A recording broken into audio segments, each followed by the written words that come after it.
Buenas noches para todos, bienvenidos a Mirá. Programón tenemos hoy, Horacio Rodríguez Larreta, el ministro Matías Culfas, Adolfo Rubinstein, para hablar de la famosa curva, la discusión con Chile, etcétera, etcétera, etcétera. Pero yo tengo algo para decirte a vos, que involucra obviamente al presidente. No sé si nosotros creemos, porque lo vamos a discutir ahora con Luciana Vázquez, Federico Andajasi, Martín Tetaz y Claudio Jacquelín. Pero yo creo que el presidente no es consciente del enorme poder que tiene, o sea, es el distraído.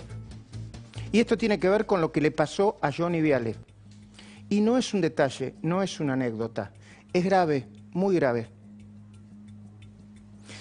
Recuerdo que en plena campaña electoral, cuando presentía que ganaría las elecciones, Alberto Fernández, pidió a los del Palo, ¿viste? Son ellos y nosotros, los del Palo, que le avisaran cuando estuviese metiendo la pata. Muchachos, avísenme cuando meta la pata, porque ustedes van a ser los que me hagan corregir. Que se lo hicieran saber. Parece que sus incondicionales no están tan atentos. O que las advertencias le llegan tarde y mal. Porque desde que asumió el presidente, más allá del acierto que tuvo con el tema de la cuarentena que reivindicamos, mete la pata por lo menos una vez por semana. Si no califica a los empresarios de miserables, endiosa al sospechado de corrupción, multisospechado de corrupción, Hugo Moyano. Lo presenta como un ser humano inmenso y un dirigente ejemplar. Pero al poco tiempo, con los empresarios, con un montón de cosas, tiene que salir a equilibrar sus dichos, a enmendar sus decisiones o pedir disculpas. El retweet que hizo de madrugada a una frase insultante de un personaje irrelevante, pero del Palo, contra el periodista Jonathan Viale, es una acción grave. Ahí lo tenés.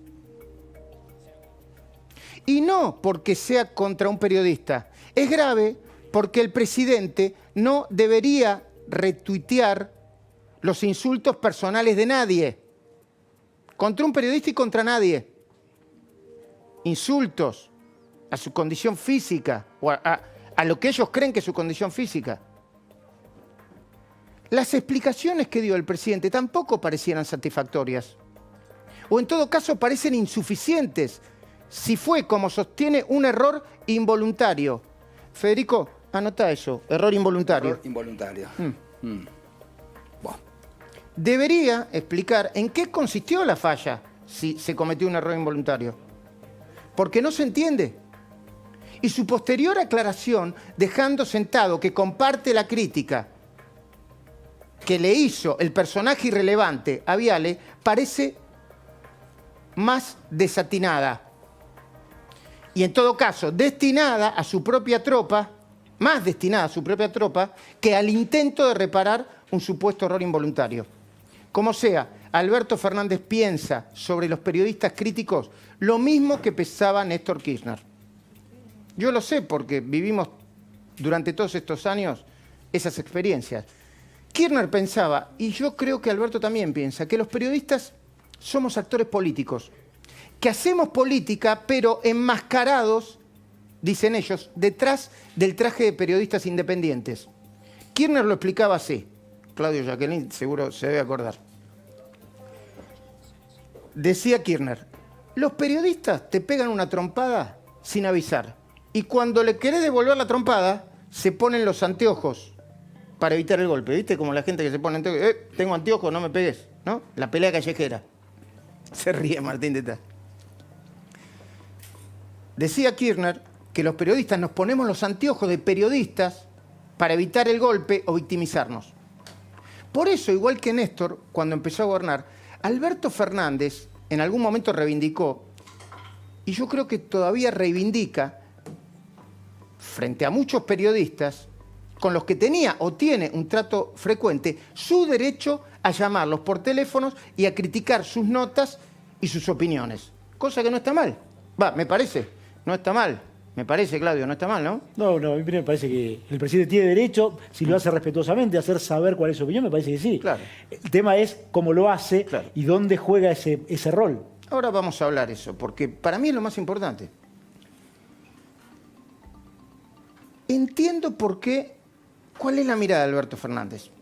Alberto Fernández se autopercibe como un hombre común puesto a cumplir funciones extraordinarias. Aquel discurso del presidente, el primer discurso del expresidente Néstor Kirchner, que le escribió o en el que participó Alberto Fernández. En realidad, ese es el problema. Allí radica el pecado original. Porque el jefe de Estado, cualquier jefe de Estado, aunque se piense como un ciudadano de a pie, igual a nosotros, ostenta un poder enorme. De nuevo, enorme, muy por encima de cualquier otro mortal. La palabra del presidente es especial. Y en la Argentina tiene un peso desproporcionado, descomunal. Lo tuvo siempre. Y lo tiene ahora más todavía, porque la emergencia económica y el coronavirus le dieron casi, no quiero exagerar, casi la suma del poder público. Cuando un presidente con semejantes atribuciones hace cosas como las que hizo en la madrugada, él dice que no fue. Yo quisiera que me lo aclararan bien. No yo, la sociedad. Incurre en algo que algunos entienden como abuso de poder. Un presidente democrático y Maduro, no Nicolás Maduro, Maduro de verdad, debe tener tolerancia para soportar las críticas y la templanza suficiente como para no revolear un insulto si no le gusta lo que opinan sobre su gestión. Y Alberto Fernández, que estuvo al lado de Néstor Kirchner y Cristina Fernández de Kirchner, cuando ambos ostentaban el máximo poder y les iba recontra bien, vio también cómo perdieron varias elecciones por esa cosa de reacción intempestiva, a veces autoritaria. Si no era el abuelito de la inmobiliaria, era un periodista de Radio Continental. Si no era un periodista de Radio Continental, era otro.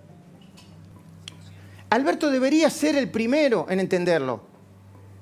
De cualquier manera, yo quiero decirlo, es mejor que se haya disculpado, aunque en forma insuficiente para mí o defectuosa, en vez de reivindicarlo y mostrarse orgulloso de lo que hizo.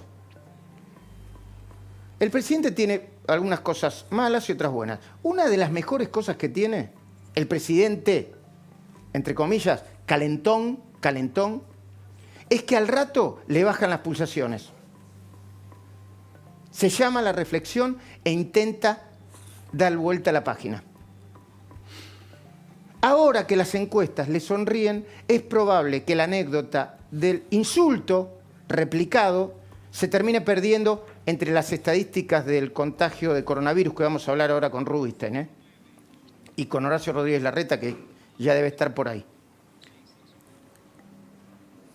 Y la discusión sobre el aplanamiento de la curva y las diferencias con Chile y la cantidad de testeos que se deberían hacer. Sin embargo, el presidente debería contar hasta 10 o hasta 20 o hasta 30 o hasta 50 antes de dar rienda suelta a sus impulsos de hombre común. Porque tarde o temprano lo va a terminar pagando caro. Y no solamente en términos políticos, también en términos personales.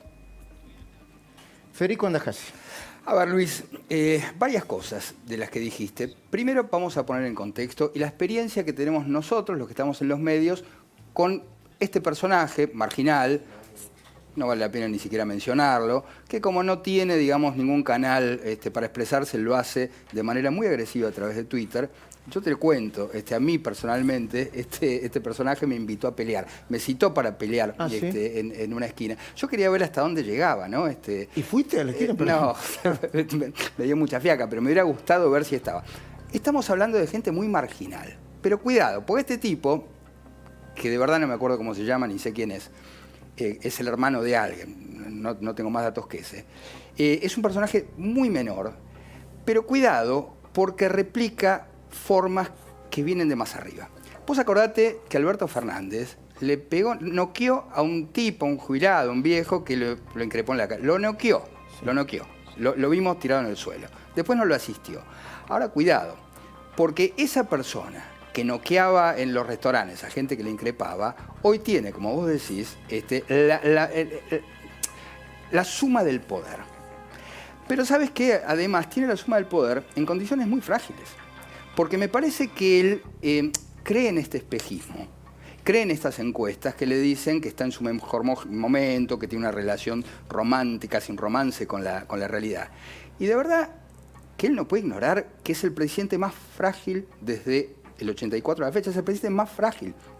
A ver, todavía no llegamos al pico de la pandemia en la Argentina. Todavía no llegaron los fríos, todavía no llegó el momento del pico. Ahora se lo vamos a preguntar a Rubinstein eso. Bueno, pero además, yo quiero pensar que el presidente es consciente del colapso económico que nos espera. A ver, esto es catastrófico. No, claro, para el mundo y para la Argentina Te también. corrijo una sola parte. Por favor. ¿Que nos espera? No.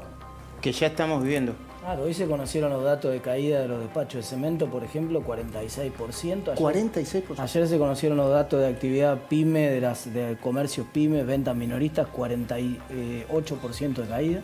Bueno, pero esos dos datos los quiero juntar. Y ese es el peligro.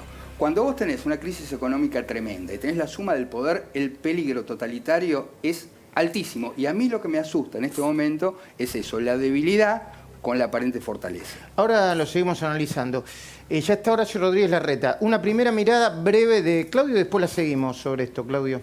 Sí, yo creo que acá el problema es que responde claramente a la característica del líder populista, que está muy estudiado en la ciencia política, y es esta búsqueda de ser igual que los demás, pero que a su vez responde a una simetría absoluta de poder entre el líder populista sobre quien se depositan todas las expectativas y a quien el pueblo le da un lugar como si tuviera superpoderes, ejerce este lugar. Y esto es lo peligroso. Creo que Alberto Fernández, que ayer en la entrevista con Jorge Fontevecchia dijo, soy republicano, institucionalista, y en la misma entrevista dijo, a veces me desvelo y me pongo a tuitear, debería equilibrar estas dos cosas. Y a la hora que se desvela, sería bueno que recordara el carácter republicano, porque es muy peligroso en ese estado de desvelo, de exigencia extrema que lo pone la situación en la que está, se ponga a retuitear o a tuitear, porque ese lugar donde no hay mediación nos expone demasiado. Ahora la seguimos. Luciana, ¿tu primera mirada sobre esto?